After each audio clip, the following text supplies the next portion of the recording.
Conrad alert. Civil defense information will be broadcast at 6:40. West of the Rockies, you're on the air. Hello. Y2K, how can we prepare? Stop a few of their machines and radios. Throw them into darkness for a few hours. We are fighting for our lives. My family must survive. Oh, for 5 years. 1,000 gallons of gas, air filtration, water filtration.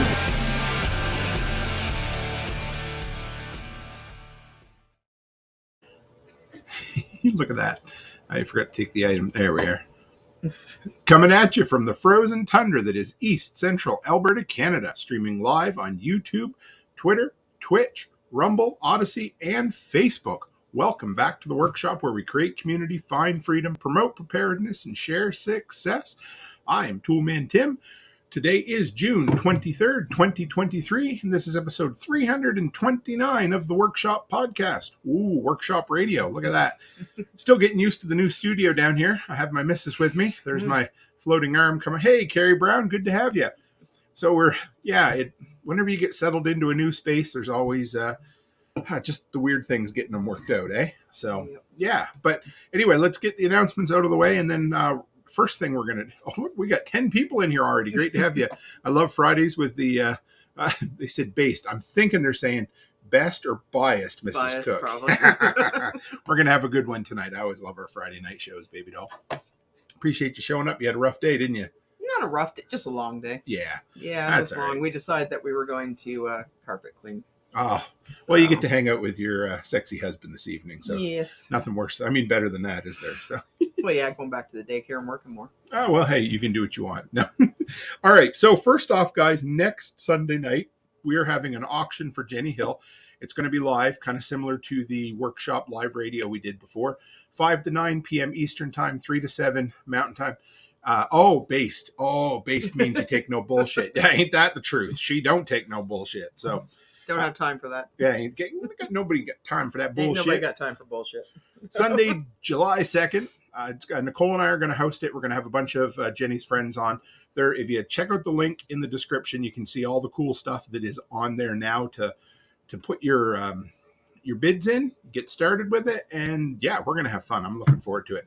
Number 2, Nicole. So I've been promoting her Homesteader Starter Pack, and she gave the workshop community a $200 code off. Use the code Toolman, and you end up getting it for, I think it's like $249 instead of $449. It's an 8-week live stream.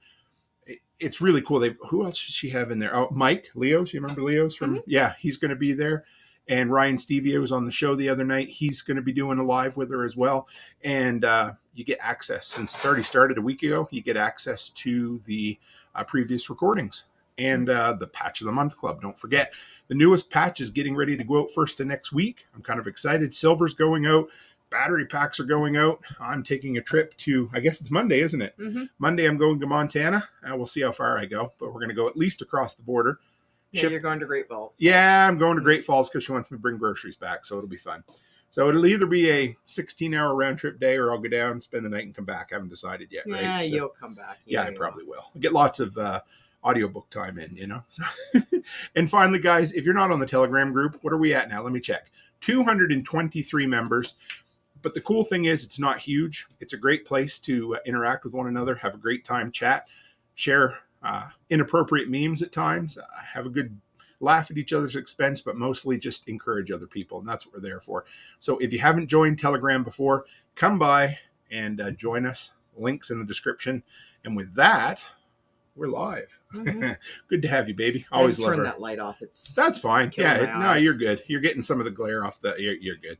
You're just as pretty with the lights on or the lights off. So wait, did you? That sounds right, doesn't it? Yeah, I meant it right. So go ahead. Oh, is that our... I did, yeah. So I went back through today. I forgot Amy. No, I didn't. So here's the deal. So everybody wants to know who won the trivia last week. So I went back through and added everybody up. The problem is that the live stream replay only shows the YouTube comments. Oh, no. So I couldn't see the Facebook comments.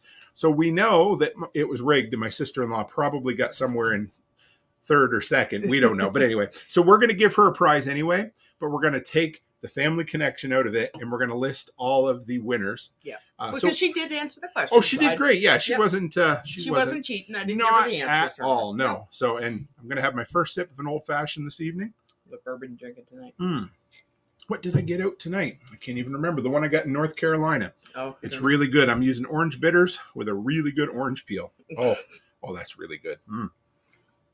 And vanilla bean syrup.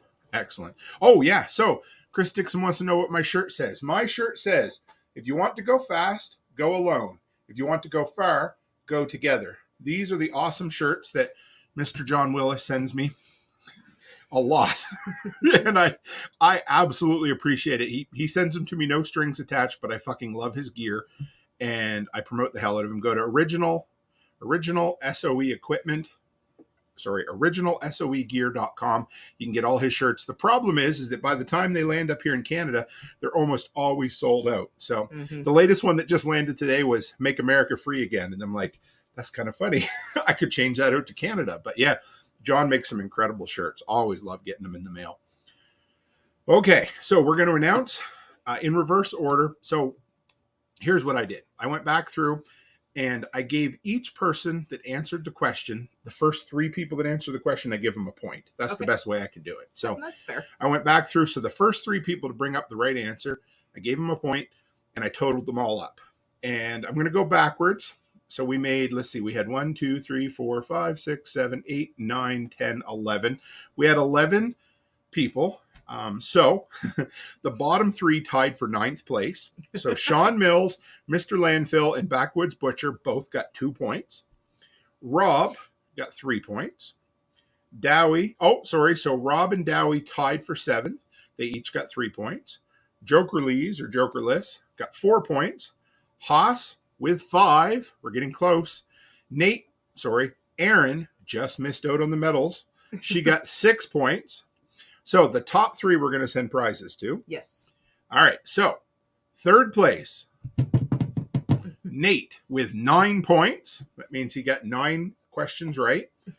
Goofy Roofy with 11 points.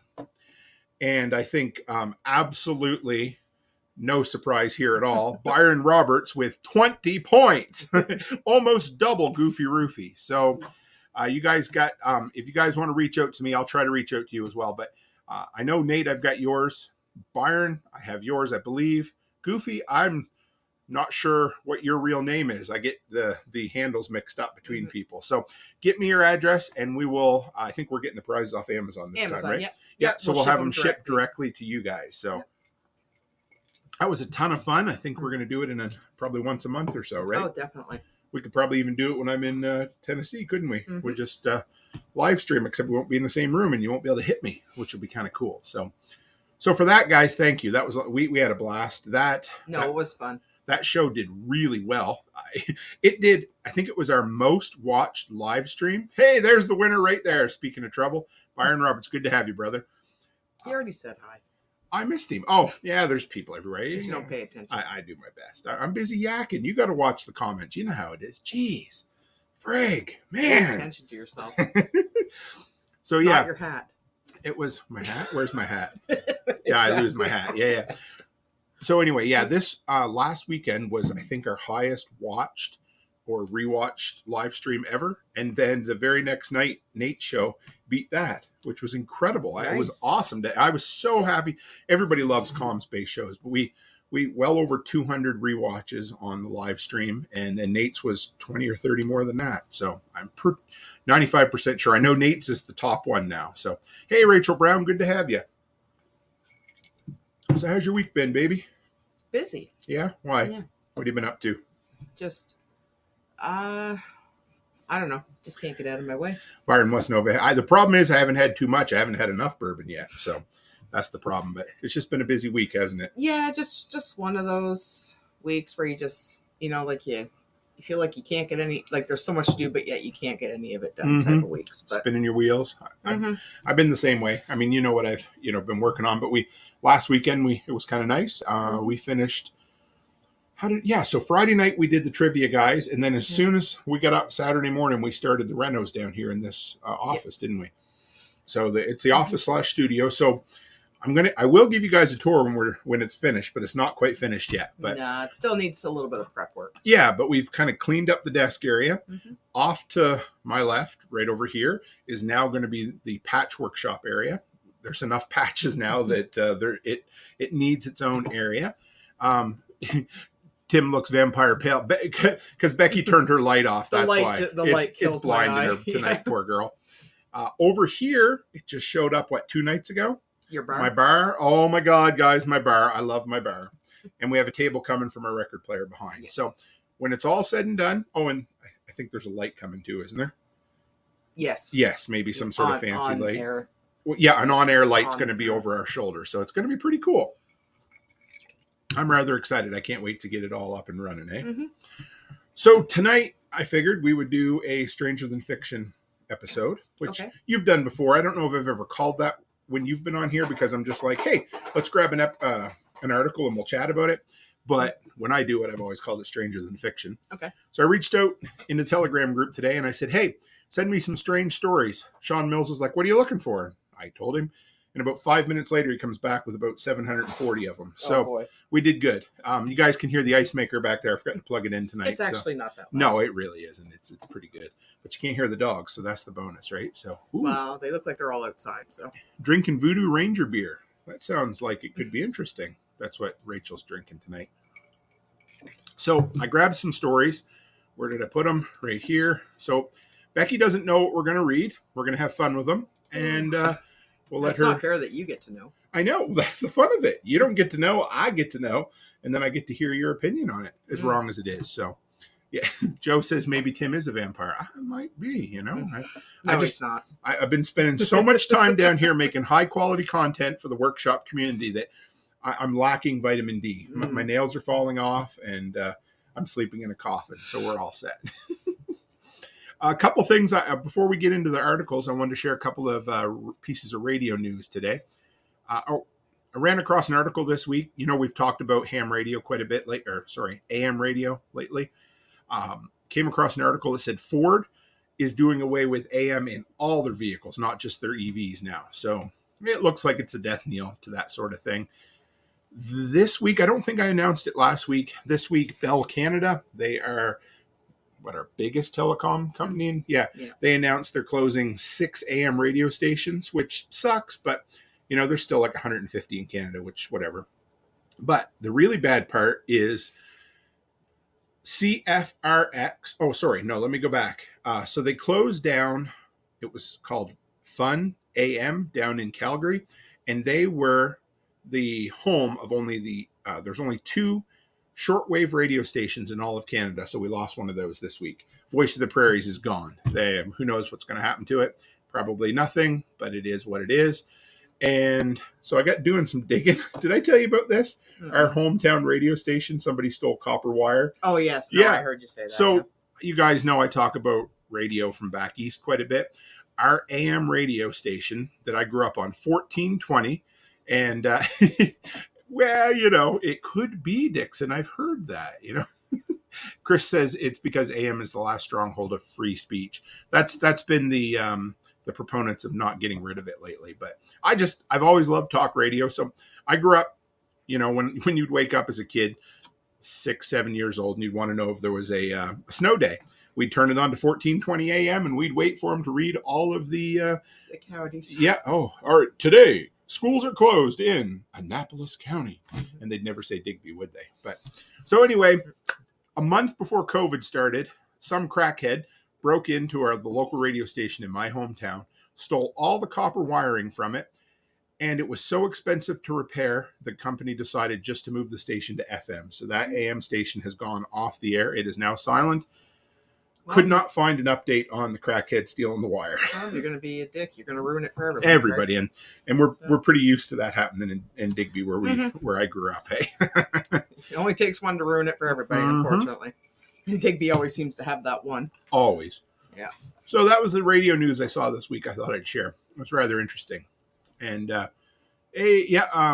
Martinson family, CJ 1240 AM. What is that? The pass or the pause?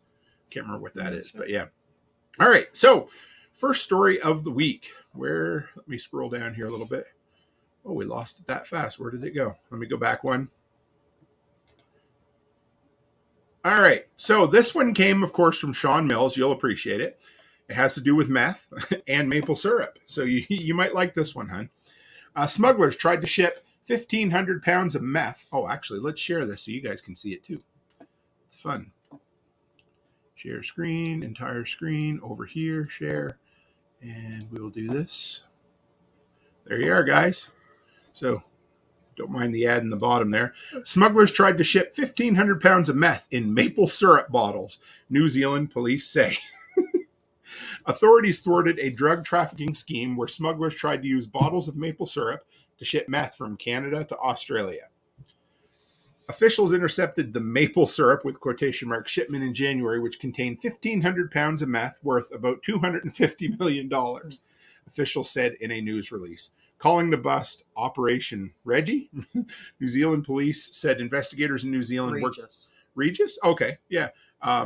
Operation like Regis? Sure. Looks like Regis. Yeah, Like yeah. Regis and Kelly. Regis and Kelly. Yeah, that'll work. Yeah. Darn Canadian mafia, One Step said. The meth was part of a larger shipment heading to the Australian Asian market.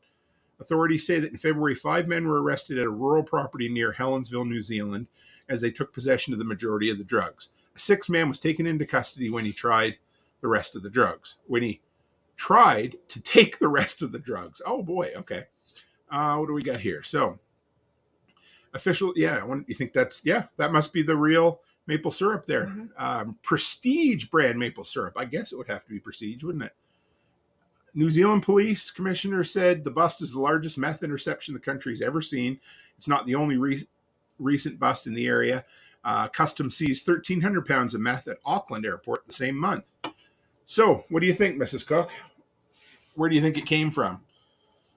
Oh, it's not Canadian. No, you don't think so? No. No. Prestige worldwide. Remember that? Wide. Boats and hose. No, it didn't come from Canada. So how in the hell do they even think that they're going to get? Because that would be an entire fucking pallet's worth, right? Or more? What I don't understand, though, what I'm having a hard, okay, I know it's meth. Sure. Okay. But the thing is, though, is that they spend so much money into these drug busts and everything like that. It's never going to get it off the street. No, never. Right? It's never. And I think the only reason why they spend so much time and money into it is because the government wants to have their hands into it. Oh, sure. So why not just legalize it? And basically, do you think it would help? Well, I think if they legalized it, it would, what do you call it? Take the criminal element out of it? Criminal element, but it would also, what's the word I'm looking for? It would... disincentivize? Like people wouldn't be trying to do it to make money anymore? Well, but it would sort out the deadbeats? Well, no, my brain's not working That's tonight. All right. Yeah, no, but it would basically let everybody, strong, of the fittest. Oh yeah. Yeah. Well, what's the word I'm thinking of? Survival of the fittest or Darwinism? Yes, yeah. Darwinism. Basically, let them buy it. You know what it reminded me? Let it sort itself out. Back when, how many years ago was this that Philip guy got arrested? Remember? Philip. Back home. Oh yeah. Oh my God. Yeah. So that was shit. Yeah. Oh, because sure. he was the dealer. I don't even care. Well, who knows? No, he was. I don't even care. So, okay, guys, way back. Well, I don't know. Was it maybe 15 years ago when I was working at the hardware store? There was a guy who used to fish, and all of a sudden he got this great job running boats from Nova Scotia down to Spain. And all of a sudden, one night we get home, and on the news, this boat gets arrested or seized with the largest shipment of cocaine ever, right? And that's so full of shit. And then they had because everybody knew who he was. So all of a sudden it was like this great big huge sob story that he was in prison. And would he have something wrong with his kidneys? Heart. Was it a heart? Yeah. Okay. So all of a sudden he was in prison, and then they had this great big huge GoFundMe. Yep. And it was like he ended up getting like $250,000. Yeah, and this great big huge story. Oh well, he didn't know. Bullshit, he didn't know. And he was no, come on, you can't run constantly these boats and be the captain of the, like, I'm sorry, every captain knows front to back what is going on in their boat and get paid an immense amount of money all of a sudden. I know it so was full of shit. That's what this reminded me of. And then of course his whole wife with the boo-hoos and everything like that, and all of a sudden they get this $250,000 GoFundMe, and all of a sudden miraculously he ends up back in Digby, and all of a sudden now they've got like $250,000 house, and they've got all this and all this, and yet he just gets to walk away, and everybody all of a sudden everybody thinks he's some sort of friggin' superhero. And he was a drug dealer. But if it was anybody else, he would have as far as no captain does not know what's going on with their boat. Well, that's what. How do you? Okay, because now here's the thing. One thing I think somebody was getting at it in the comments here. They only get 10%. Martinson said. So here's the thing. When they list this, it's kind of funny because when they list that it was $250 million worth of drugs, that's when they break it right down to the smallest point and then sell it at the highest price. It's not. I mean, it is still 1,500 pounds of meth. You know, I mean, it's something to put Walter White to shame, but. I'm wondering who the hell thinks it's a great idea to stuff it inside of maple syrup containers. Well, nobody ever said drug dealers are smart. Right? That's true. They're all idiots. That's right. I mean, and especially meth heads. Meth heads are ingenious, but not smart. They figure out ways to do things, you know? Yeah, but they're not smart. And they're not doing it for anything. They're just doing it for enough money for their next hit, too, right? Like they're just I did a video a while back on securing your generator, and in there I made some comment about how you want to get it, tied down or hidden so that some crackhead doesn't roll off with it. And I had a comment today from a guy, and he's like, "There ain't no way no crackhead's ever rolling away with your generator. That thing weighs 300 pounds." Yeah. And I said it's about 200, but I said you sorely underestimate the ingenuity of a crackhead, because if they think they can get a hit out of it, they're going to take it every time. And that's the best way to do it too. Like, if you ever want like a new generator, just look for a crackhead walking down the street dragging one, and seriously, just run up and give him $50. He'll give you $50. He'll sell it to you for $50. $20, guys. Yeah, whatever. It's enough for him to do a couple hits, and then he's all set. He don't give a crap. Oh yeah, and they will. I mean, One Step Closer says they were just trying to get enough money to get out of Letterkenny. Yeah, sure, yeah. Yeah, no, but seriously, if you see a crackhead walking down the street with something that looks like it might be worth something, just run up to him and say, "Hey, how much you want for that?" All I can say is get it for nothing. I know a guy who, Sean, you know him. He used to buy things from him all the time. He'd just wait until they needed money and he would buy it. So I was like, oh, okay. Yeah. And you never knew where it came from. I mean, it's like when my little Honda EU 2000 generator walked off. We knew it was a crackhead, but I ain't never going to find it because I didn't do my due diligence, didn't take pictures or anything like that. Also too, if they're stealing things, they're just taking it to the pawn shop. Oh yeah. Pawn shop knows they're crackheads, and they're going to give them basically next to nothing for it because they know they're going to come out ahead. So I don't know. It's just, I just think honestly, as much as I love the government having their hands into things. That's sarcasm. Yeah, that's very, but you know what? I think it would be like, you just get tired of hearing it. Oh yeah. Right? Like, and they're never going to get rid of it. So just legalize it, jack it up, and let the weak sort themselves out, because it's just, at least if the government's going to make money off it, then. So Know Your Joe, I thought that said meatheads, but it says meth heads. Know Your Joe says meth heads. The first part of every one of their plans begins with getting more meth. It begins and ends with getting more meth, and somewhere in between, it typically involves strapping every single piece of scrap metal that's not nailed down to the roof of a compact 1987 Pontiac or something. That's usually what's involved. Or they're standing on the boulevards, rocking back and forth, and they're afraid of the little green things that are in the grass. That is very true. Those are called caterpillars. But I don't know what the hell they are. It's something that scares them. But I don't know. They just get rocking. I think they're so funny. I got another one for you. Okay. Did you see this one this week? Lab-grown meat cleared for sale in the United States. Nice. Yeah, I knew you'd appreciate that. Meat without slaughter. Oh my fucking! Oh fuck! Sorry, guys. I just broke the E rule there. The explicit. Like, what the? All right, take a breath, Tim. What the hell? That is. Look at that. Meat without slaughter. That's how they're going to proposition it. Instead of artificially grown fucking meat in a laboratory, we're going to call it meat without the slaughter. Oh, how nice is that? Well, I guess I should go out and get some friggin' lab-grown chicken then, shouldn't I? Meat without the slaughter. Here's everything you need to know about lab-grown meat. Oh, boy, oh, boy, oh, boy. Soon, Americans are going to be able to try chicken that comes directly from chicken cells rather than, well, a chicken. Huh. How do they get cells from? Apparently, they extract the cell from the chicken. It goes into it. Wednesday, this is the best part. USDA gave, I always love the company names. These crack me up. Upside Foods and Good Meat, those are the two companies, the green light to start producing and selling their own lab-grown or cultivated chicken products in the United States. Okay. Don't run the supermarket just yet. Don't run to the supermarket just yet. It's going to be a while. Here's everything we know. What is it? In a nutshell, lab-grown meat or cultivated or cell-based meat is meat that is developed from animal cells and grown with the help of nutrients like amino acids in massive bioreactors. If this doesn't sound like some fucking post-apocalyptic dystopian friggin' science fiction movie, I don't think I've ever heard of anything. Soylent Green. Rachel says, go ahead and let the fucks out, Tim. I didn't read this article. Okay, I should tell you guys, I didn't read any of these articles before we started. I looked for length and I looked for the topic that Sean was talking about, so it'll be kind of fun.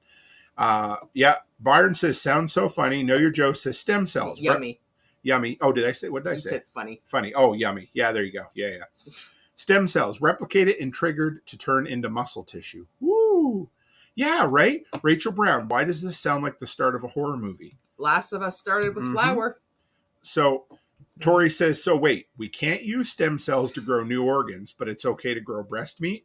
Well, maybe they'll use it. I'll leave that alone. It's so gross. It's so I don't know. gross. I just, honestly, I think that's gonna, I mean, this sounds like the fucking start of, But the problem is, though, like, the whole point of vegetarianism is that, okay, because they're against, like, the slaughter of animals and everything, right?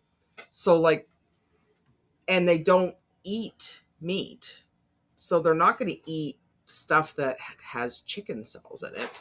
They might. I don't know. Well, vegans don't. Vegans, I don't even think eat eggs or anything because, like, anything that basically creates a shadow, they don't eat. So here's what I'm going to say. So all of the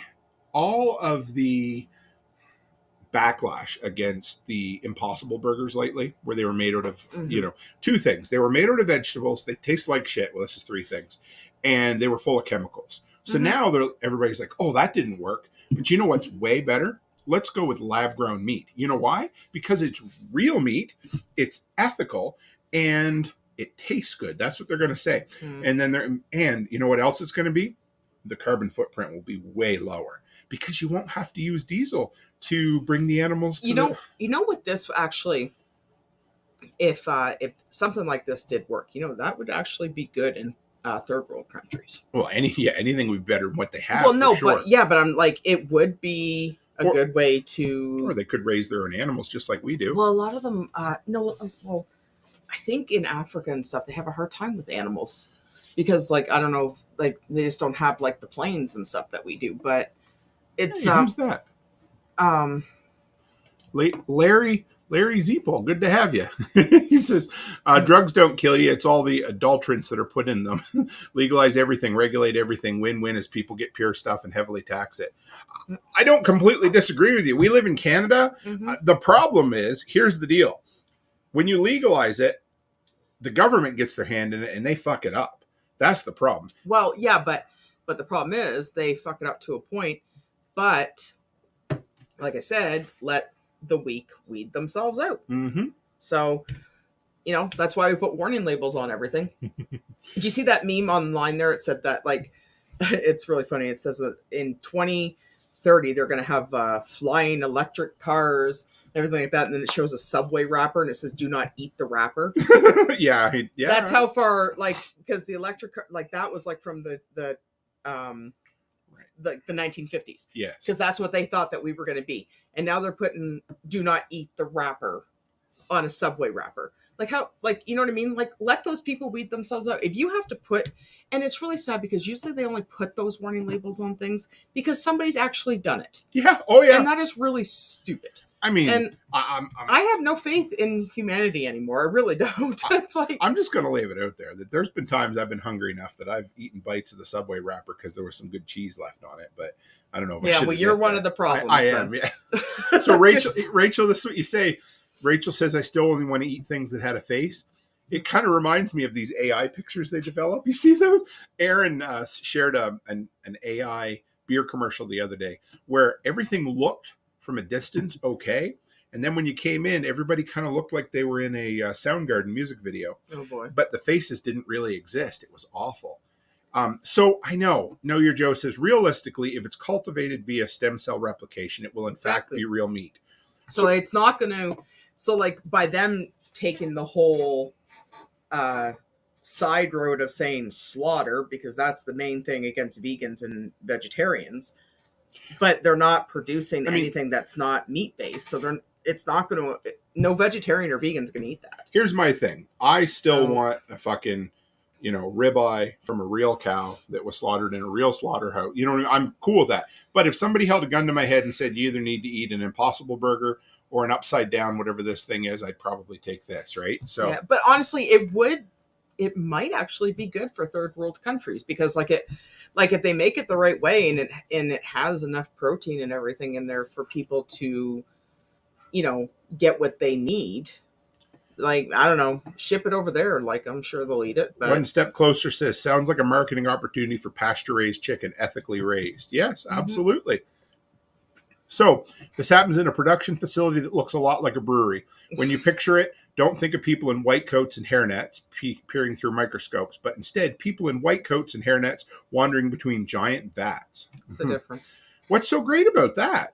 One thing, this is CNN, of course, guys, so take it with a grain of salt. But for one thing, growing meat from cells means that people can eat meat without having to slaughter animals. So you can have your cake and eat it too. Okay, from not slaughtering animals. Sure. I get that.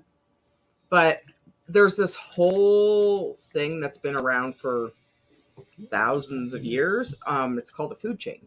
Right.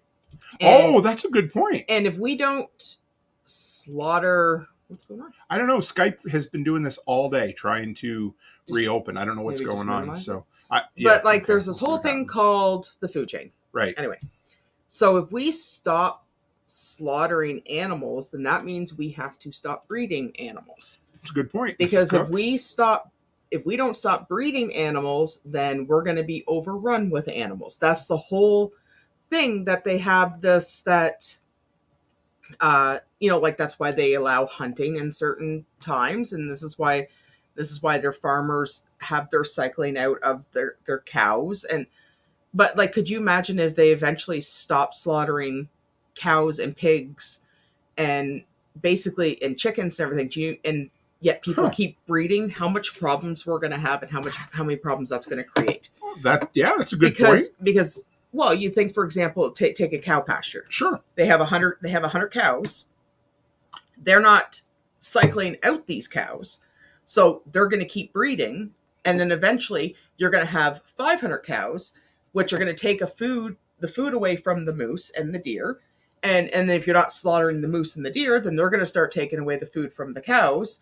And then we're going to have a problem. So here's another thing, guys, I just thought about. And so Haas nailed it right here. Next paragraph.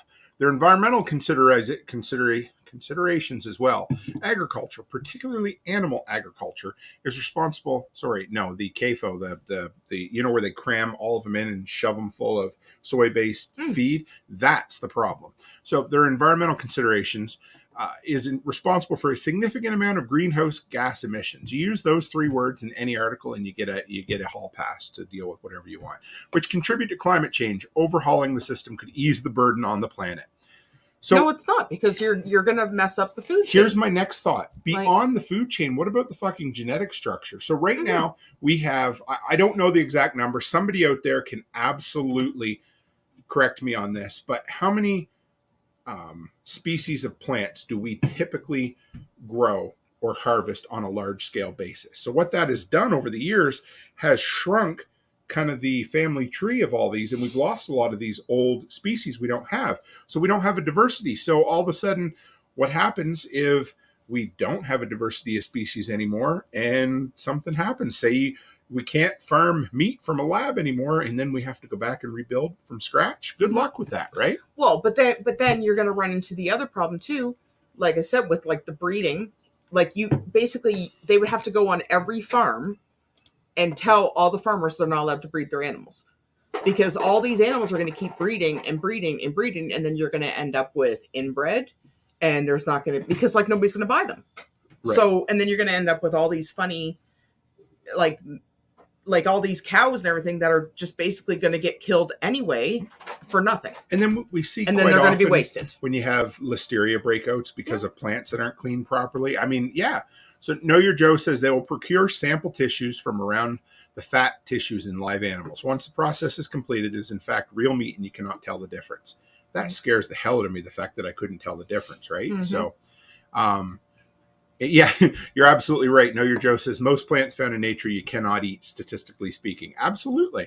Irish potato famine, anyone? Yes, yeah. Also true.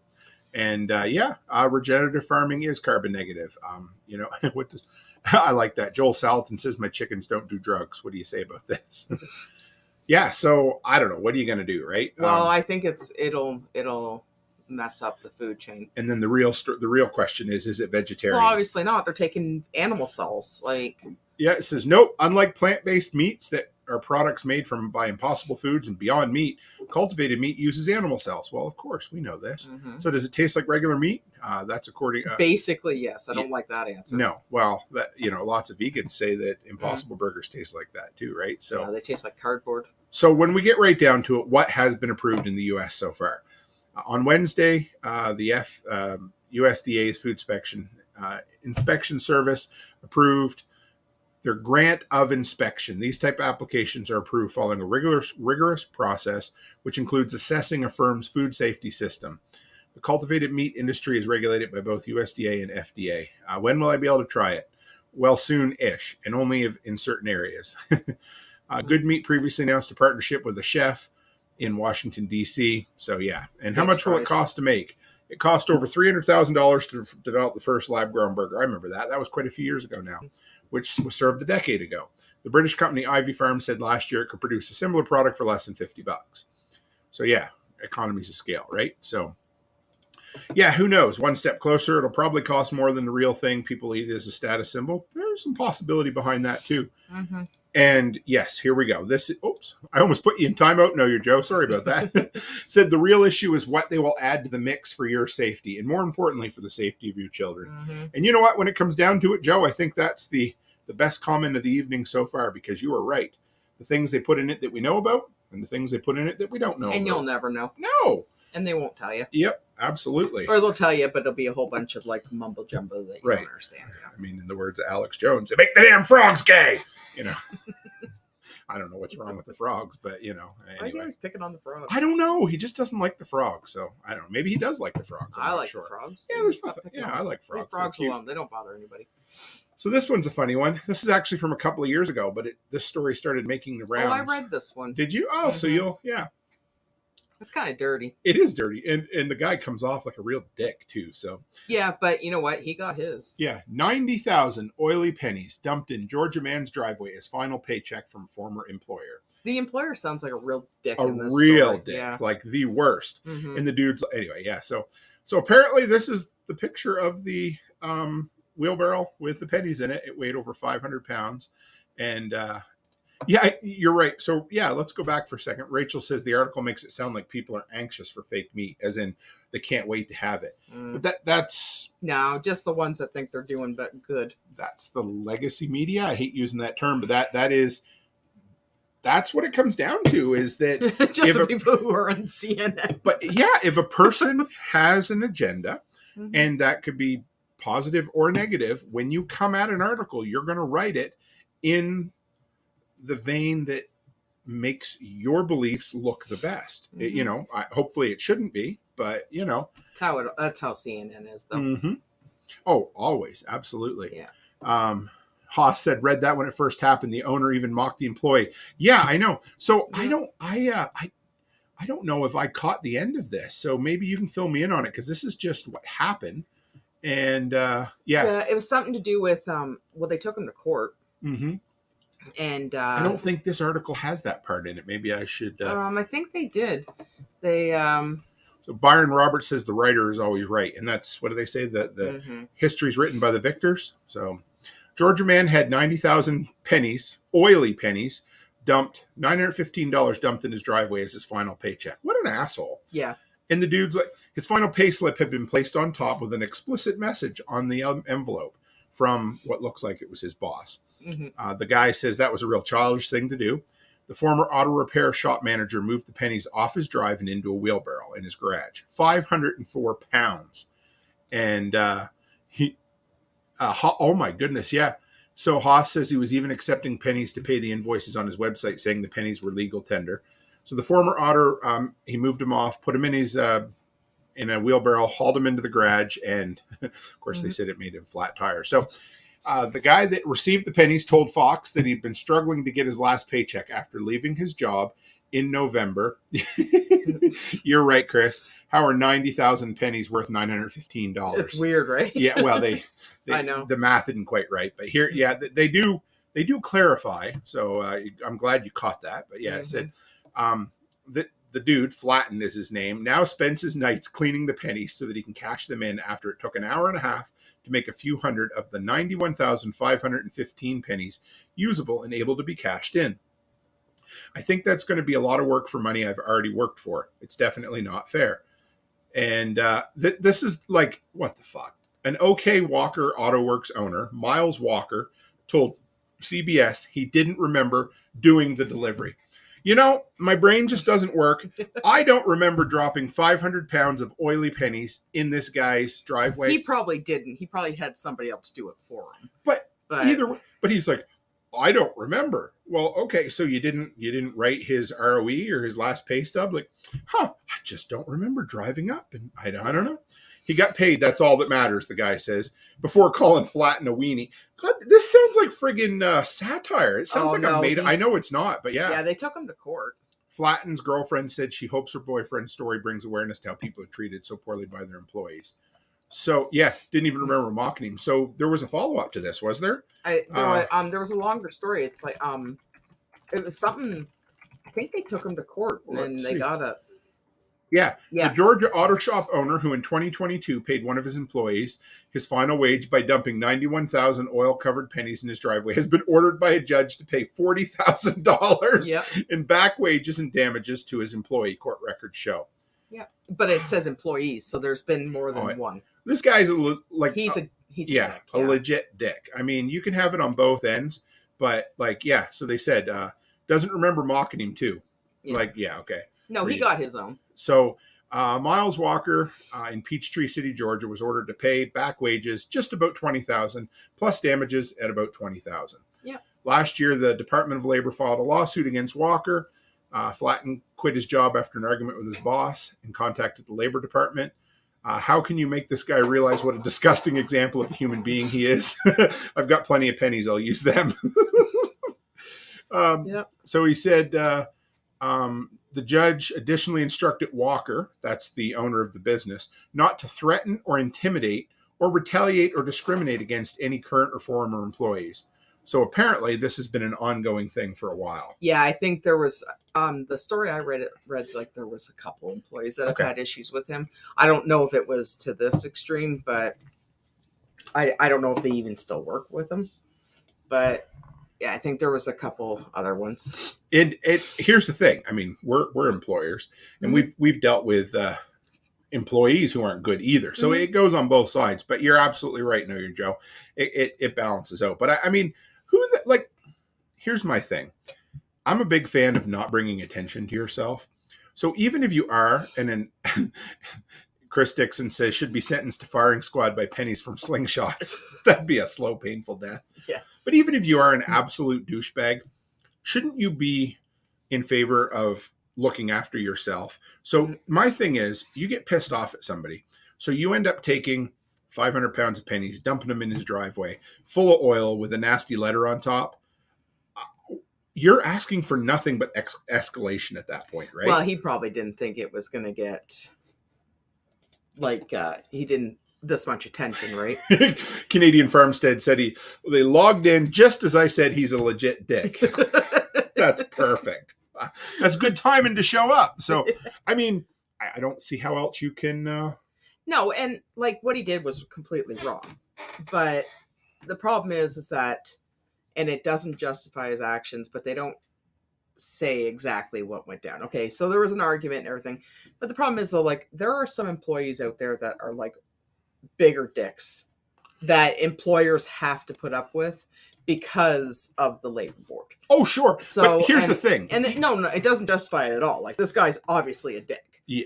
Right? But it is true. Like, there are a lot of employees out there that think that they can walk all over you because, you know, oh, well, they're going to do this. They're going to, you know, like, and it is out there. Fortunately, all the girls that work at the daycare and everything, they're wonderful. So Oh, I don't yeah, have they any are. problem with any of my girls but it's just, but there are people out there, Oh, yeah. unfortunately. So Martinson family just said, anybody out there follow Wrangler Star? Because I love the dude. He's gone right off the deep end recently. He cracks me up. But I'm reading this comment from Martinson in Wrangler Star's voice. But he's like, hello, beloved. Dimes fit in an unchoked 12 gauge. Do with that as you will. The other day, I'll just say that it was, what are those little autonomous vacuum cleaners? What are they called? The little round disc ones that go around and... Oh, the Roombas? Yeah, Roombas. He's like, just in case you're wondering, you can fit a whole bunch of tannerite in a Roomba. And I'm like, whoo, we're in trouble. Yeah. So, yeah, Chris Dixon says, yeah. So I'd like, but that does, Martinson. I really think that I'm going to tune into TikTok tomorrow and see Wrangler Star doing a video about dimes fitting it into an unchoked 12 gauge. So, Yep. And Byron wants to know how the dude got that many pennies. I don't fucking know. I have no idea, but here you go. This is a good one. This one also came from Hack My Homestead, Sean. And let's go back up to the top. This dude looks like he's, I don't know, maybe not quite with it or something. I'm not sure. A man accidentally shot himself in his sleep while dreaming about a home invasion. Sorry. That's kind of an American title, isn't it? I love it. That's good. A Florida title. Yeah, let's just put Florida man accidentally. No. He's now been charged with 2 felonies. Oh boy. Why would he be charged for shooting himself? I don't know. I haven't read the rest of the story, but it should be fun. I mean, the title alone should be enough to get some, jollies out of this one. So a man he was from Illinois. Well, that explains why he was charged with a felony. A man in Lake County, Illinois, who accidentally shot himself while sleeping, has been taken into custody on charges of illegal possession and reckless discharge of a firearm. And yeah, Know Your Joe says that's a good one. Doesn't that fall into the category of don't try this at home? So yeah, you're right. The man identified as Mark Desaria of Lake Barrington grabbed a .357 Magnum revolver in his sleep while dreaming about an intruder entering his home on Monday night. He then fired the revolver and shot himself in the leg. Instantly waking up from the dream, it added. No shit, that's the most obvious sentence of the entire night. And by the way, just in case you're wondering, hon, there was no intruder in his house at the time. That sounds like somebody that needs meds. Honestly, that sounds like, you know what that sounds like to me? I was showing off for my friends, doing a little spinny, and shot myself in the leg, and I didn't want to tell everybody I was a dumbass, so I'm going to make up a story that I shot myself in my sleep. That sounds dumb. That's even more dumb. I know, but at least plausible deniability, right? Okay, yeah. Howdy, Moon Bear. Good to have you. Haas is like, what the fuck? Yeah. So police were called to the scene and found him in his bed with a significant amount of blood. Yeah. They applied a tourniquet and transferred him to a nearby hospital. The round discharged from the firearm went through his leg and lodged into the bedding. Fortunately, the round did not travel through a shared wall with his neighbors. While drunk, probably. That's what Haas says here. Mm-hmm. An investigation found that the dude had owned and used the revolver despite not having a firearms identification card, which is mandatory in the state of Illinois. According to officials, his card had been previously revoked, and the details are unclear. The Lake County Attorney's Office did not immediately respond. He was arrested, charged with possession of firearm. He was released after posting $150,000 bond. That's an expensive bad dream, isn't it? Well, the problem is, honestly, if you want to have a gun and you accidentally shoot yourself, that's on you. But it's the whole point that he wasn't supposed to have a gun because it was illegal. Right. Because he didn't have the proper... Why would you shoot yourself if you're not supposed to have a damn gun? I want to let me finish this one little bit right here. So, okay, that's the end of the story, right?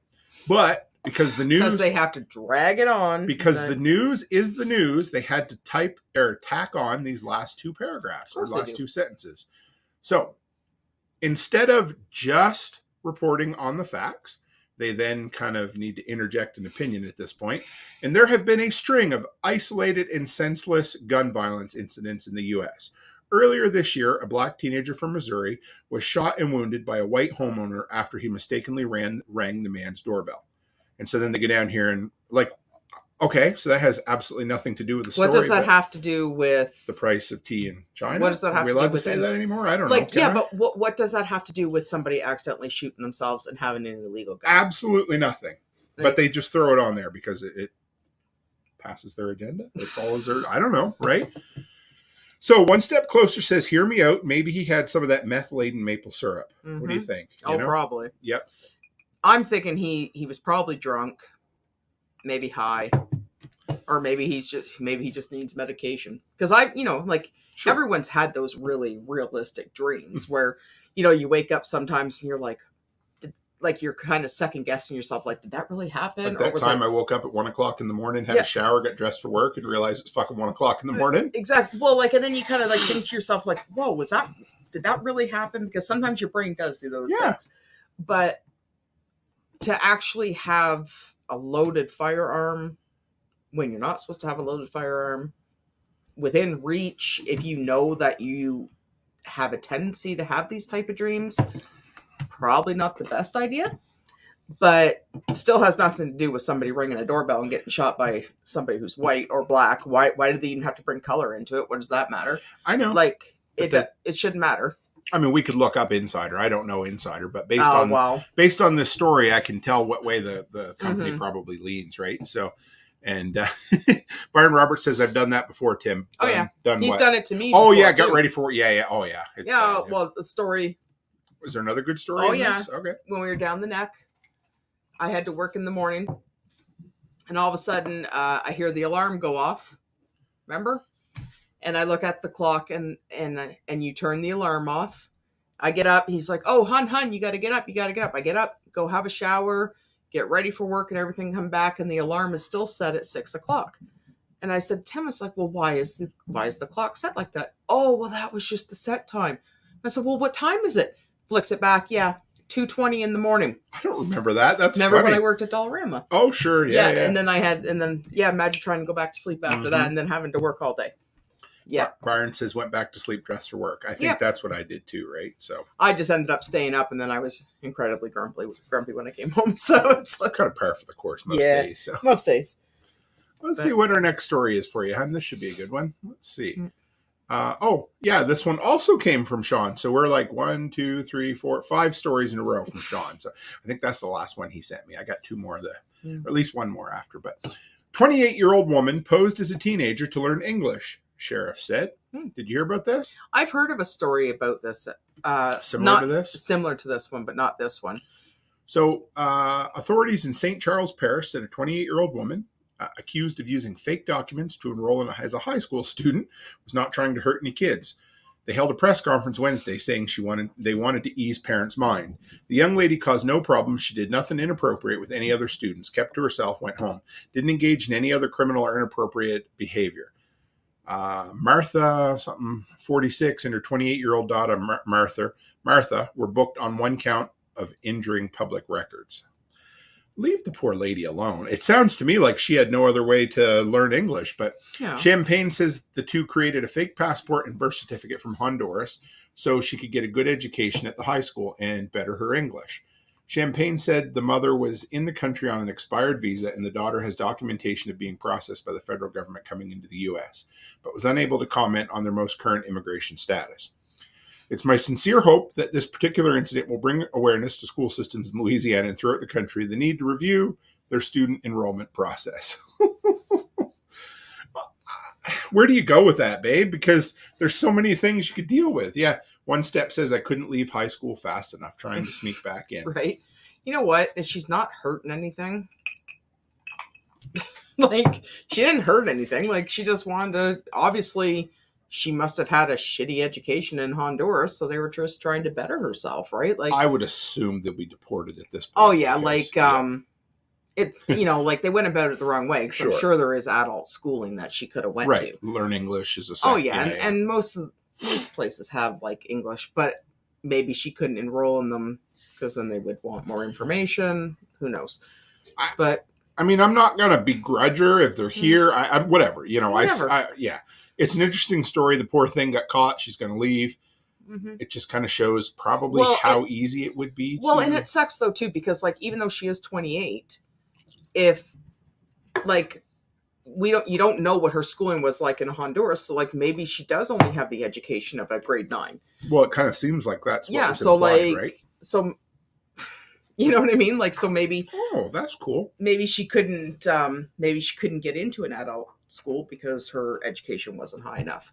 One Step Closer says libraries around there have free English classes. Exactly, right? That's cool. Ask around. Yeah, I'm sure. Mhm. Or find somebody that'd be willing to teach you. Honestly, I don't think it has a lot to do with the school. I think it has a lot to do. They found out that she was there on an expired visa. Sure. So And, now they're going to make an example of her, right? and you know what? So There probably could be more to the story too, right? true. There always is, because every story always has a bit of a bent to it, right? And Well, the story that I read, actually, I read it a couple nights. That was similar.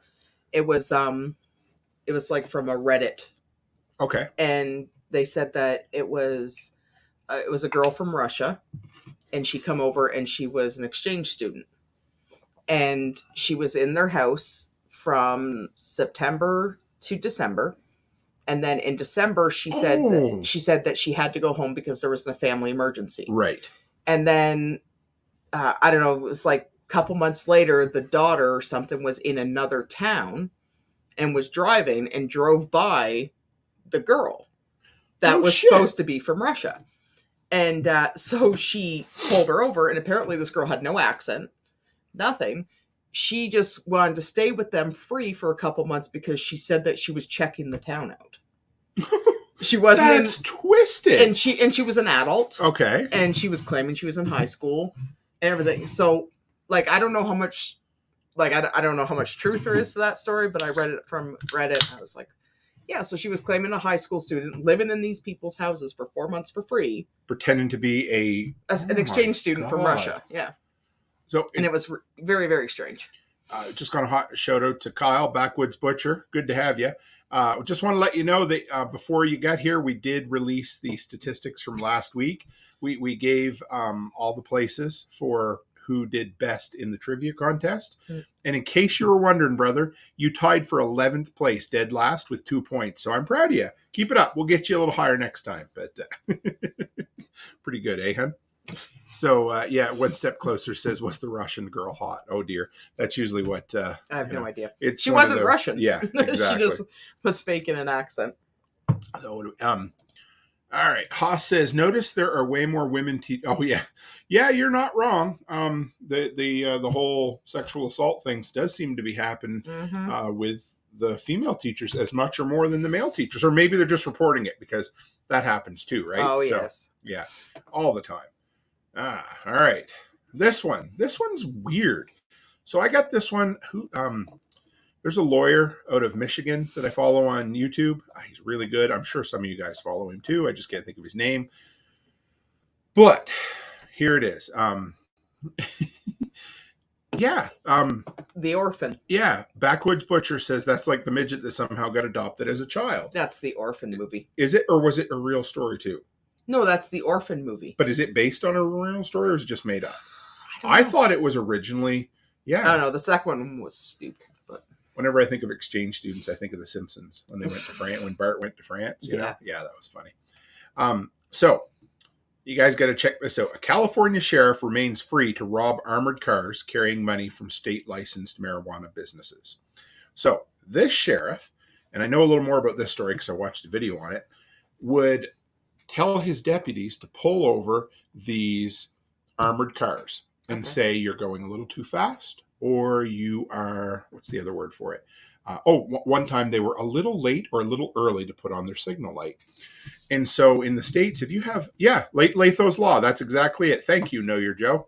Great dude. He's really, really cool dude. Obviously, he knows his stuff. And he's one of the few lawyers that will actually give you a solid opinion and tell you how he sees it, as opposed to it depends. So Haas says that's all he had to say. So basically what's happening, you guys know that if a cop pulls you over and they search your vehicle and they find more than the normal amount of money, they can just take it.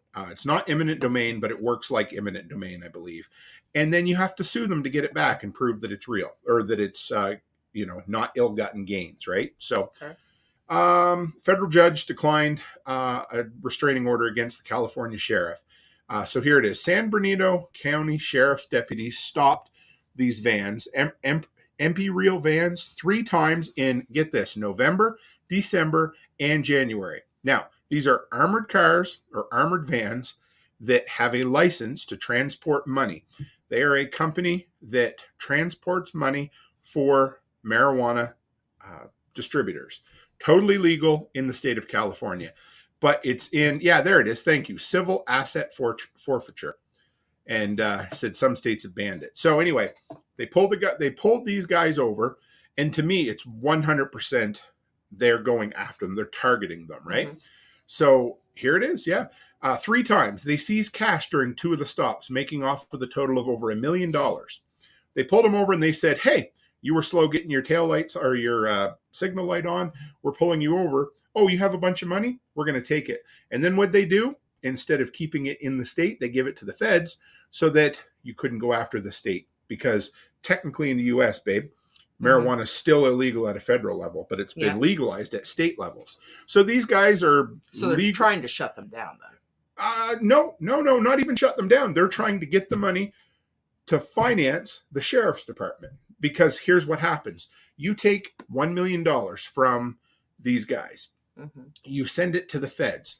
When the feds say, yep, we're going to keep it, 80% of that money gets kicked back to the sheriff's department. They get the money. So if the government prevails, there it is right there. If the government prevails in the forfeiture proceedings, the sheriff's department will get 80% of the money under the Justice Department's equitable sharing program. The earnings of state licensed marijuana suppliers are not subject to forfeiture under California law. Isn't that something? So there is actual footage or recordings from their chest cams that basically say you can hear the cops going up and they say something to the line of, oh, I thought we would have got more money this time. Isn't that awful? So they're represented by the Institute for Injustice that argues the San Bernardino County Sheriff has no authority to seize money from businesses that are complying with state law. Holcomb said the evidence presented so far was not sufficient to establish Imperial and its clients were operating in accordance with California laws.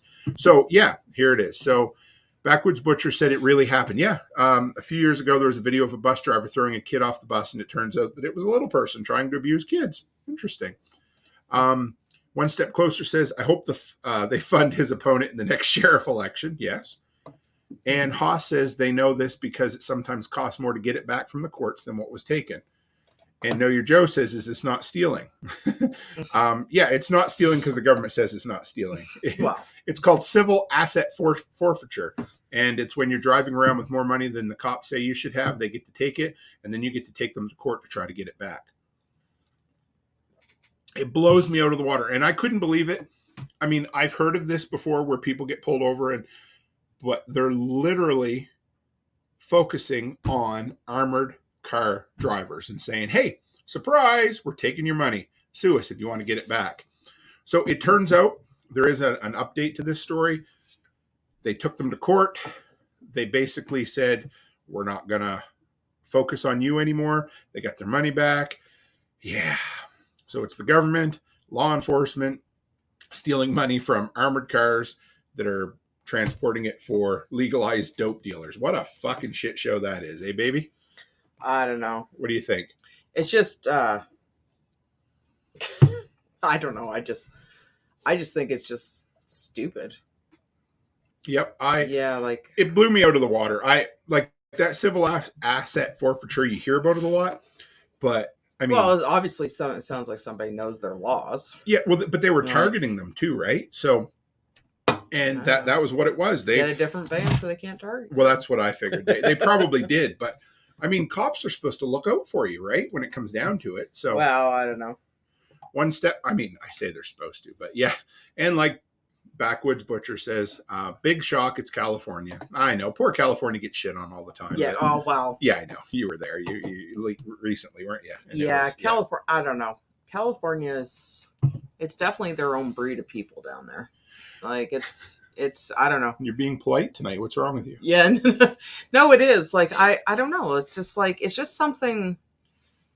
It's just like when you go there, it's really nice to go, but it's just.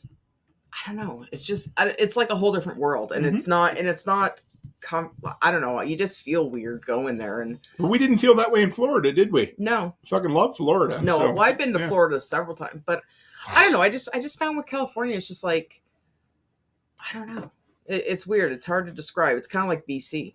Know Like, Your you feel Joe the same says the one thing that government always needs is more of your money. And Mhm. Chris Dixon says Commie Florida deserves everything they get. Well, it's like Comnia, Canada too. So there you go. And well, yeah, but I mean, Yeah. to me, when you look at a state like California,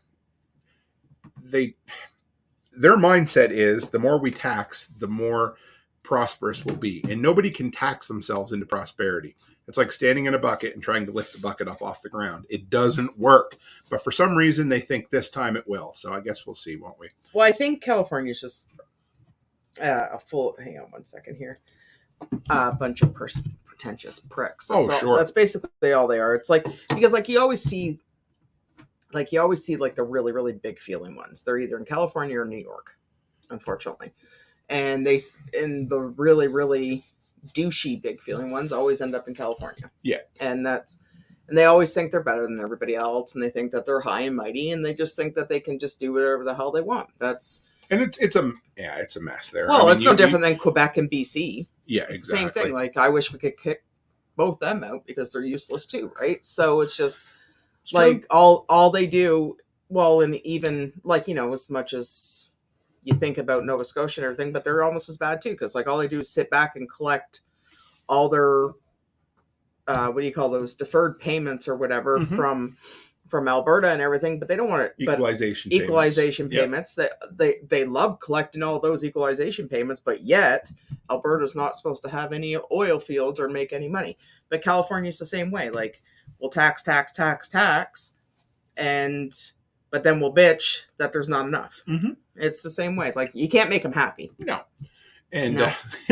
Chris Dixon says BC and Quebec are great at money laundering. Oh yeah, and so are the eastern provinces too. Like But that's what it comes down Nova Scotia, to is New Brunswick. They're all the same. It's like we want your equalization money, but we don't want you to have any sort of oil or natural gas. Well, we want your equalization money, but we don't want you to make that money. You got to come up with it a different way. Right. Like, don't you be fracking. Don't you be doing any of that stuff. No. We'll still take your money, though. No, but California's the same way. They're, I don't know, take, but they don't want to contribute. Mm-hmm. That's what it's the same way. BC's just as bad. Know Your Joe says, I believe that most of the drivers allow officers to search the vehicle without a warrant. And that's what it comes down to, is know your rights. And because if a cop says, I'd like to see in your vehicle, say no. You can say no. Absolutely. Yep. And yes, one step closer, free Alberta. I mean, we already touched the U.S., so it would be fun to become, the 51st state, right? I'd fucking love that, but it's not going to happen. So no, unfortunately. Well, and I don't think you have that news story on there, do you? About what they're doing up here with the news, what you're talking about there last night, the news stories with like Facebook and everything. Oh, yeah, no, I didn't. That would be, actually, I could bring that up. Yeah, you guys might appreciate one more step to communism. Here we come. Here we are. So awesome. I can't wait. Yep. So, so the news, the Canadian government in their infinite wisdom recently decided, guess what we're going to do? Since social media, Facebook and Google and whatever, allow news stories to be shared on them, they're going to force Meta or whatever, the company that owns Facebook and Google, to have to pay royalties to the news companies. So they're like, hey, I know how we'll get more money into the newspapers' pockets. We'll force big companies to pay them to share their articles. Oh, guess what? That didn't happen. So now Facebook's just going to ban the sharing of news anywhere within the country of Canada. Fucking government. Fucking government. That's all I can say. And you know damn well it wasn't going to go to the news. No. It was going to go to the government. Mm-hmm. because the government owns the news. Oh, it's going to go to CBC, you know. And they own Yeah, and they own I the know. news. Yeah. And that's basically what it is.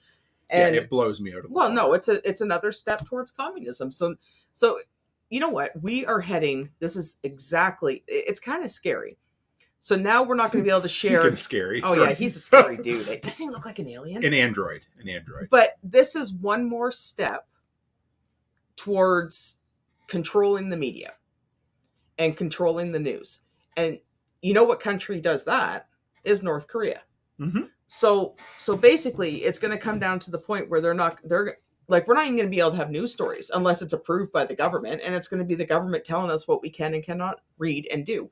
And that's exactly what's going to start happening. Sounds like Big Brother, if you ask me. Well, that's what North Korea is. Sure. It's like I don't know if anybody's familiar with North Korea. Like, well, they are, like, with some of their things. You know, they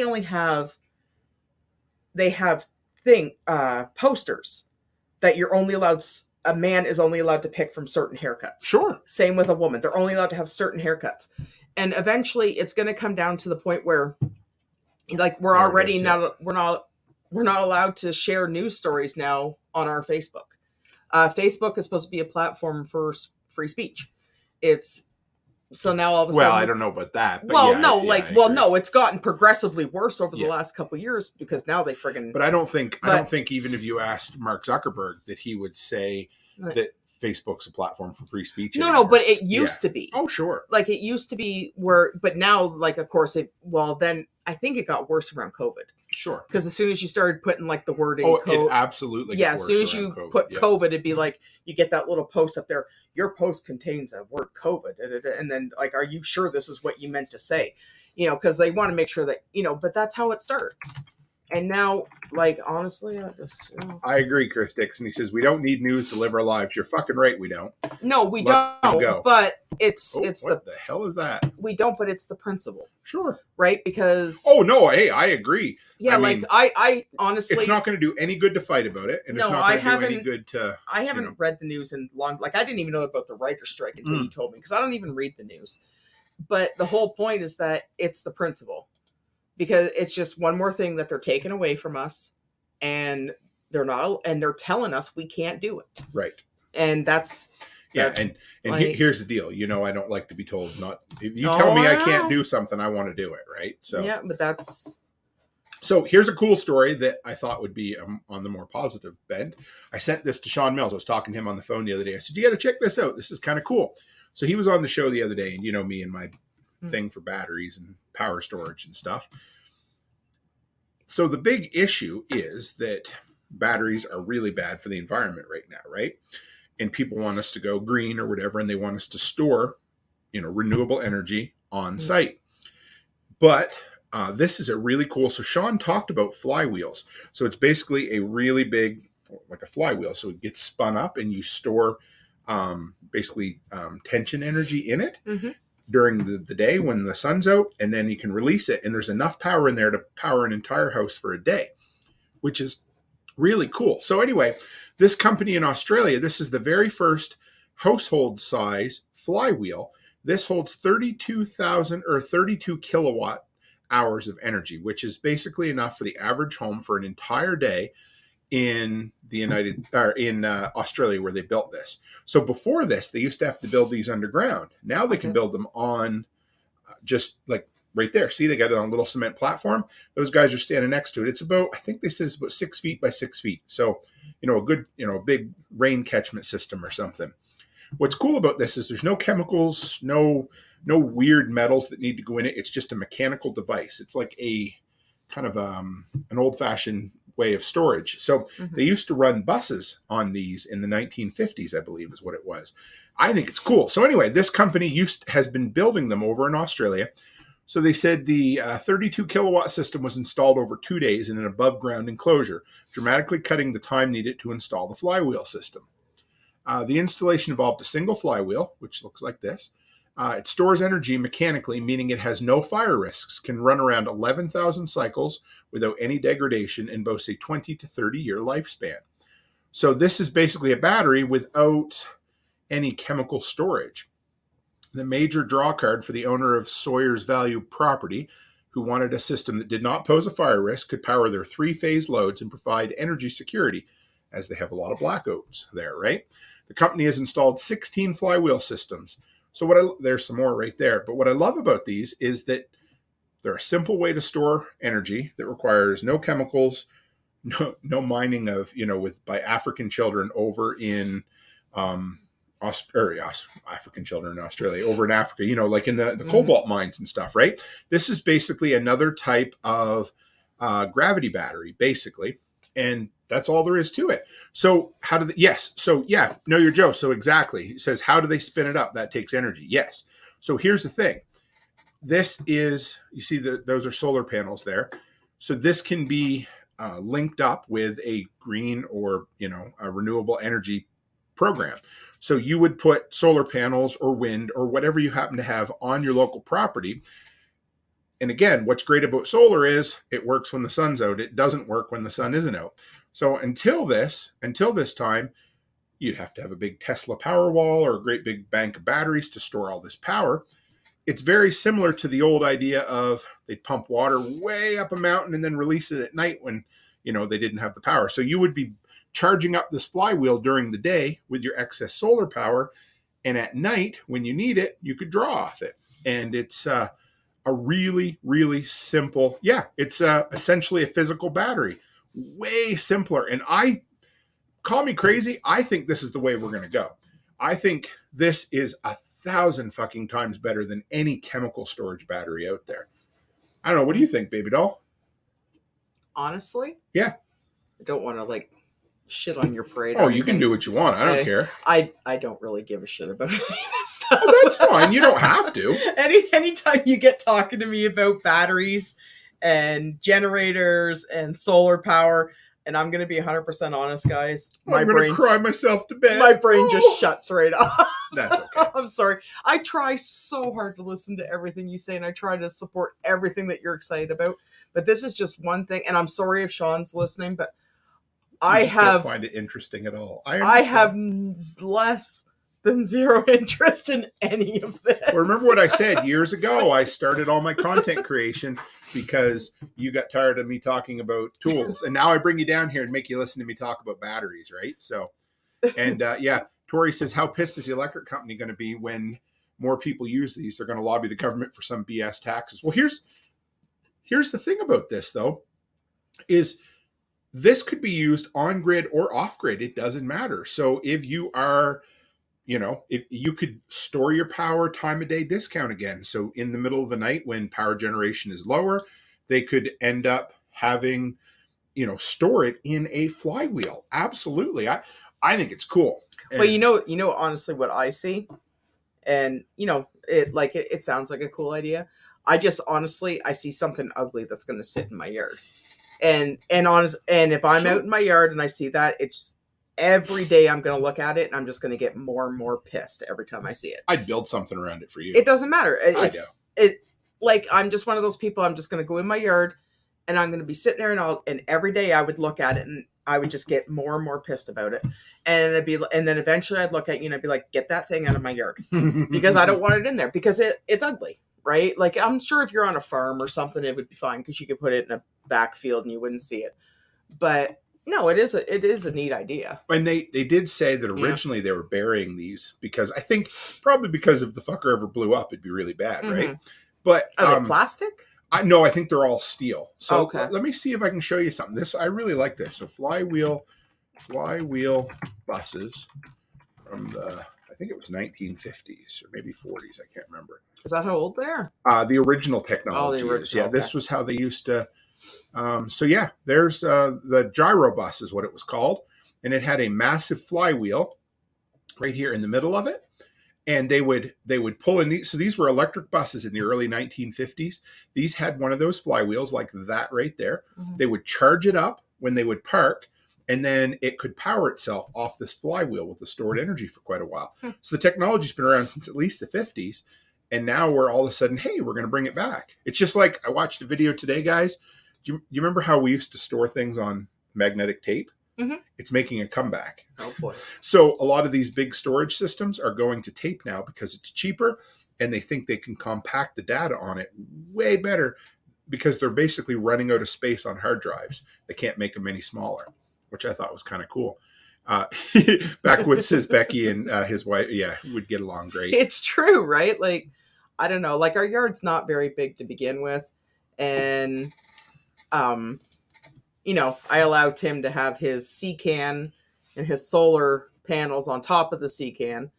They're ugly, and I hate them in my yard, but I will suffer the consequences of that. But that thing isn't going in my yard. Oh no! Well, we're a ways off from this yet, but but I know you're going to start looking. Fuck yeah! That thing is not going in my. That is not going in my yard.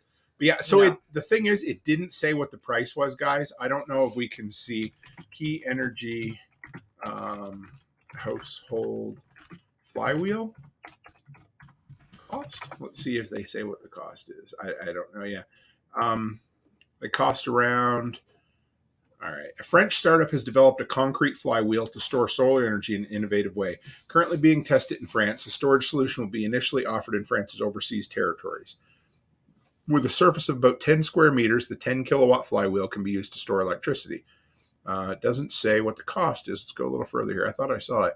According to the general carbon flywheels currently cost around 250 euro.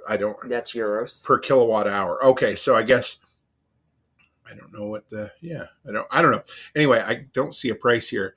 Concrete ones are around a few euros, particularly our patented technology.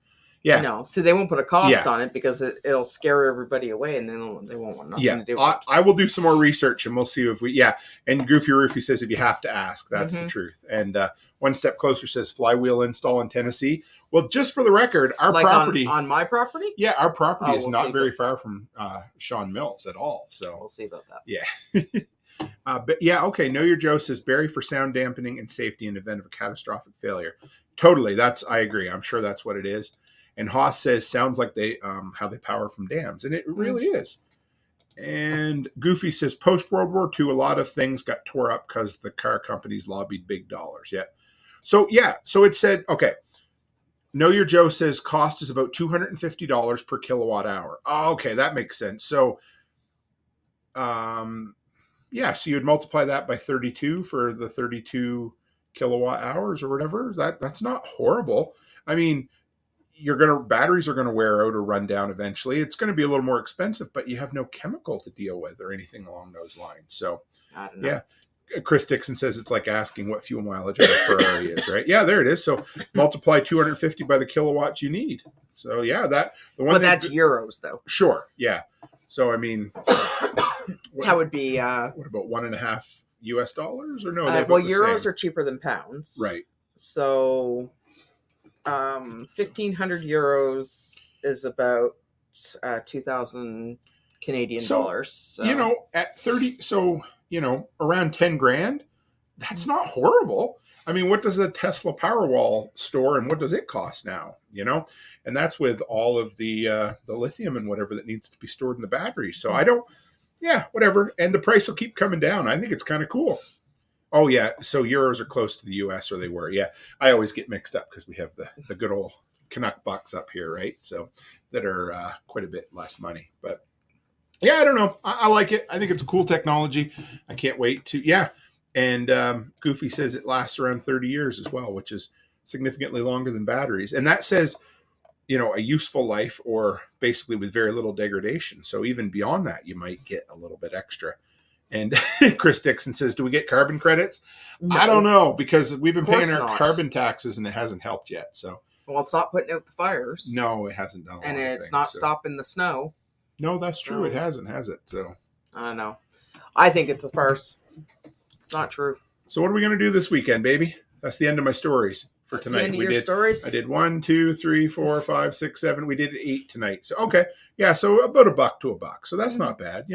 You're looking at less than 10,000 US for one of those residential flywheels that will hold enough power for an entire day. And if you couple that with solar panels, that's a really good storage. You could probably get 2 or 3 days power out of it if you were careful.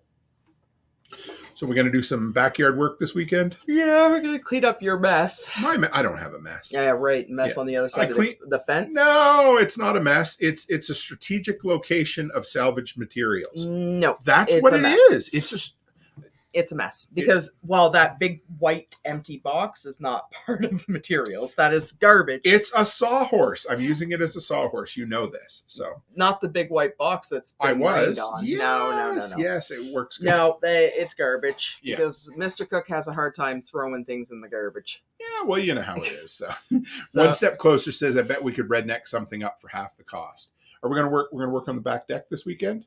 I think so. I'd like to. My main thing is I want to. It's supposed to rain on Sunday, so I want to get some grass seed down. I bought that for you. And a little bit of wood and not wood. Dirt. Yeah. Dirt and fertilizer. I picked that up for you. And the wood's for the deck.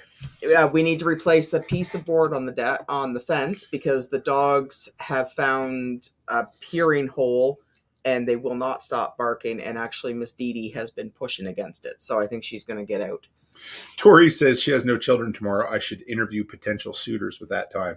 That sounds like speed dating. Is that what you're saying, Tori? Are you going to go speed dating tomorrow?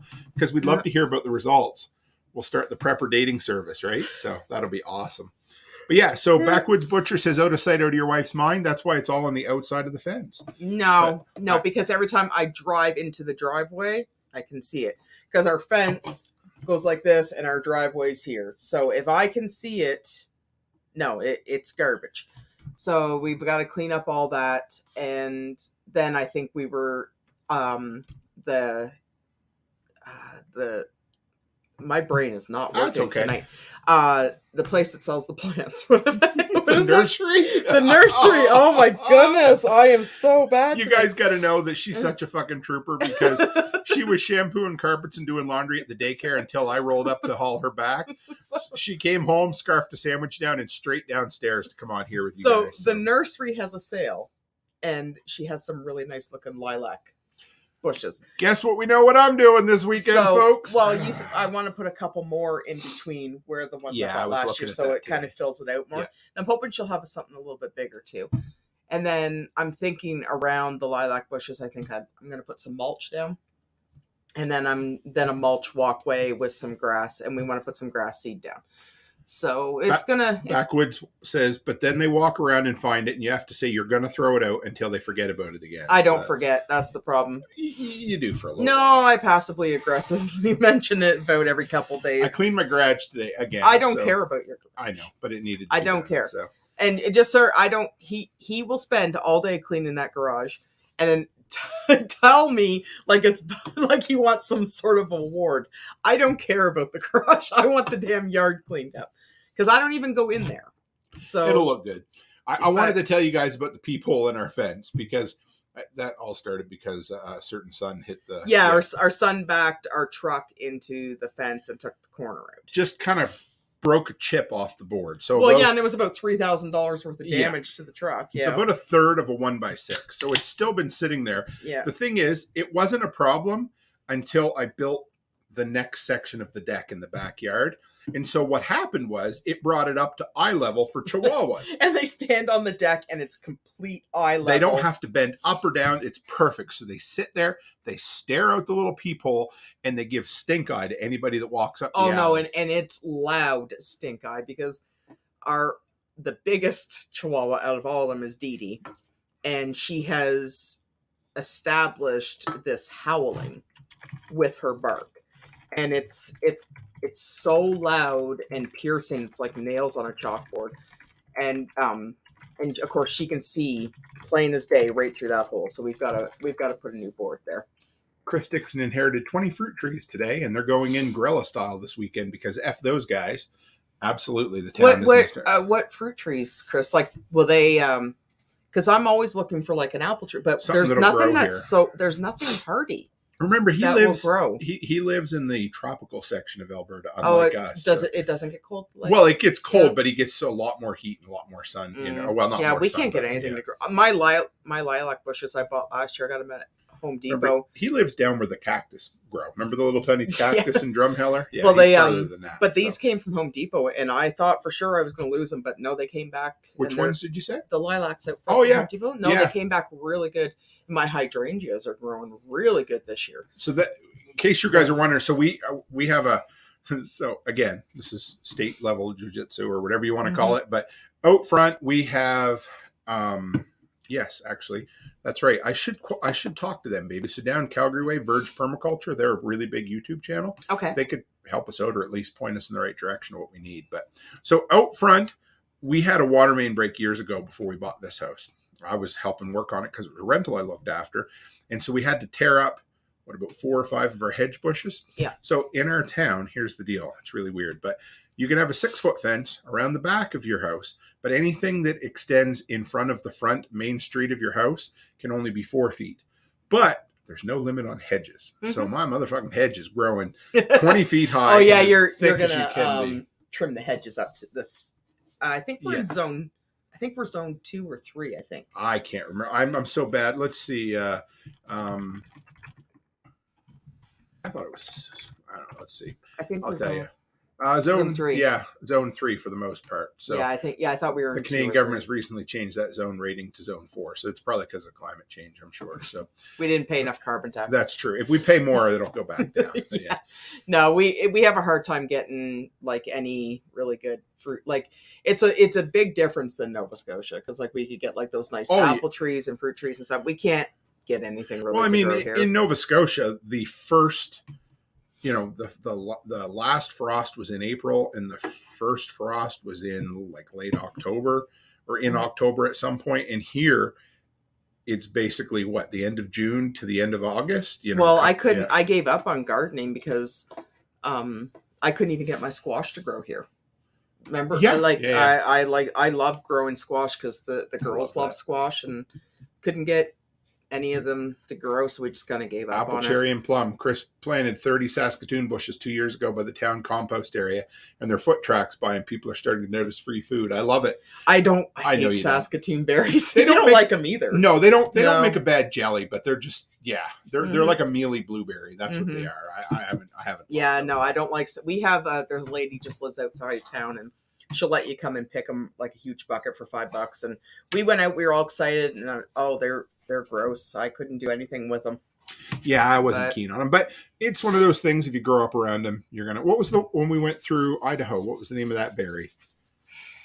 Angus, is that huckleberry? Yeah, they're very similar. It was huckleberry, I think. Yeah.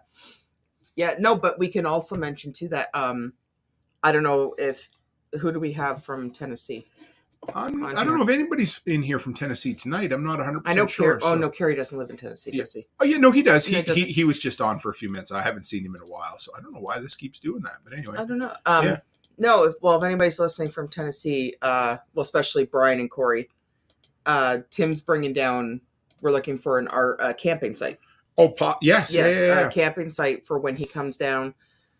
We priced out hotels and everything, and they were just like through the roof. They weren't. So he's going to be down middle of August. So we're looking for like a campsite with power, water, sewer. Yeah. Right. Yep. So if anybody knows of anything around where Parsons, I think it was. Yeah. Camden. Yeah. Maybe even Camden. Wherever. Yeah. In that kind of area, Camden or south of Camden a bit. So we'll find something. And Brian was telling me about I was talking to him about his campground. Yeah. No, but you never know. Somebody might know something. Yeah.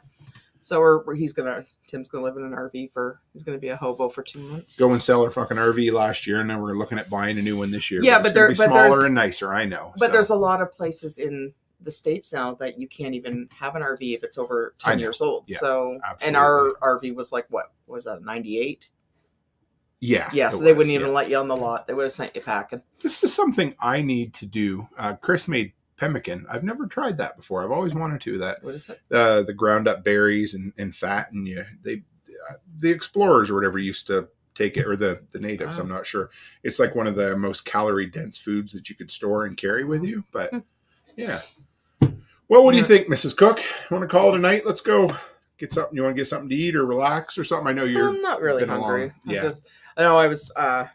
Anthony messaged me. The kids left their blankies at the daycare. So we got to go back over and get. No, I have them meet them okay. up there. I told her I was online, so that's what I was doing on my phone. He messaged me. I guess they're having meltdowns because they're called kikis. Yeah, so. But you know what? This is pretty cool because they were kids that have been part of our daycare since day one, and they're ones that love to see us. And they sent us a video from their birthday party the other night? No, it was just a present that Okay. we got. No, And they no, thanked yeah. me, even though it wasn't from me. So I thought, Well, that your name really was on sweet. the card. That's true. Yeah. And Yeah, but they, he just messed. They forgot their keys. So. we'll Yeah. see him on Monday. But your mom's taking care of it for Oh yeah, him? no, they won't sleep unless they have them. Makes so sense. yeah, they have to. Well, thank you, Haas. He said, "Great show, Tim and Becky." It really should say "Great show, Becky and Tim," because I just kind of show up and hang out with you, right? Pretty much. It's fun. I enjoy being able to do it with you, baby doll. Well, thank you guys. So there'll be, again, no show tomorrow night, but we're going to work our tails off. That's what I love about our Saturdays right Yeah, now. as long as we don't get any, no rain yet. No, looks good. And I'm not going to hate on the rain this year. No, because we need it. I absolutely hate rain. I do, because I hate mud, and the dogs track the mud all through the house. That pisses me off even more. But we need the rain. Yeah, but we really do. They did get a foot of snow in Alberta the other day in the Rockies. I would have took a foot of snow because even the moisture in the ground, right? Yeah, it would have been good. So. But no, it's been miserable, and I hope we get enough rains. I don't know if I think the fires have kind of. Yeah, I think we're okay Yeah. now. Well, thank you guys. We always love you. We appreciate you. It was I love our Friday night episodes. We have a lot of fun with them. So, as always, stay happy, stay healthy, and have a great week, guys and gals.